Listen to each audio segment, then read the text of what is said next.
லைஃப்பில் நீ என்னைக்காச்சும் நோ ஃபேஸ் பண்ணியிருக்கியா மச்சான்? என் லைஃப் ஃபுல்லாக நான் நோ மட்டும் தான் மச்சான் ஃபேஸ் பண்ணியிருக்கேன். என்ன பொண்ணுங்களே எவ்வளோ கேவலமாக பார்ப்பாளுங்க தெரியுமா? என்னை மதிக்கவே மாட்டாளுங்க.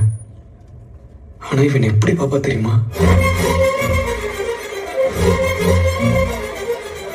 நான் அழகா இருக்கேன்னு என்னையே நம்ப வச்சுட்டா மச்சான்.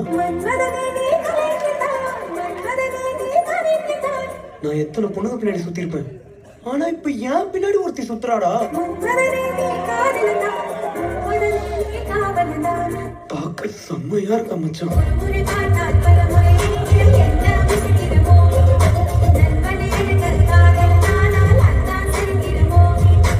இருக்குமோ நான் எப்படா நோ சொல்லுவேன்? நோ தான் சொல்லணும். நோ தாண்டா சொல்ல போறேன். ஆனா எனக்கு கொஞ்சம் டைம் வேணும் மச்சான். அது வரைக்கும் என்ன பண்ண போறேன்?